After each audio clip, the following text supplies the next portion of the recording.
So is that going to make the hugest difference? I'm not sure. I think it'll be a positive step though. And we like opened up some content policies. So some stuff that was restricted before we opened up. Okay, that's good. It'll mean that some set of things that might have been censored before are not. But by far the biggest set of issues we have, and you and I have talked about a bunch of issues like this over the years, is like, it's just, okay, you have some classifier it's trying to find, say, like drug content, right? People decide, okay, it's like the opioid epidemic is a big deal. We need to do a better job of cracking down on drugs and drug sales, right? I don't want people dealing drugs on our networks.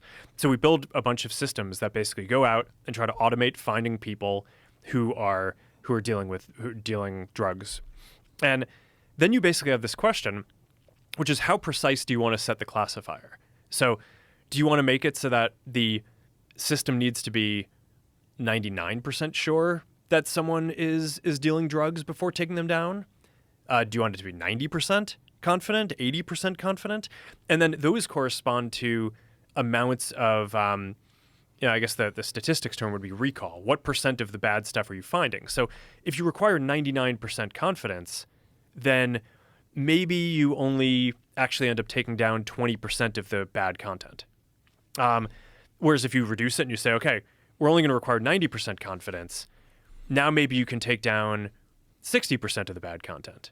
But let's say you say, no, we really need to find everyone who's doing this bad thing. And it doesn't need to be as severe as dealing drugs. It could just be, it could be any kind of content of, any kind of category of harmful content.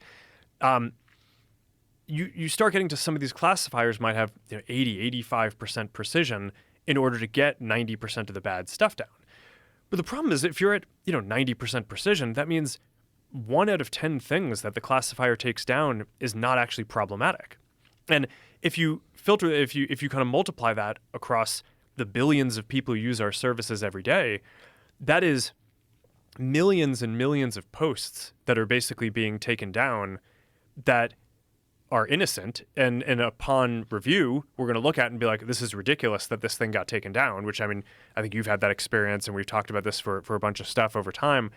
And but it really just comes down to this question of where do you want to set the classifiers? So one of the things that we're going to do is basically set them to require more confidence, which is this trade-off. It's going to mean that we will maybe take down a smaller amount of the harmful content, but it will also mean that we'll dramatically reduce the amount of people whose accounts we're taking off for a mistake, which is just a terrible experience, right?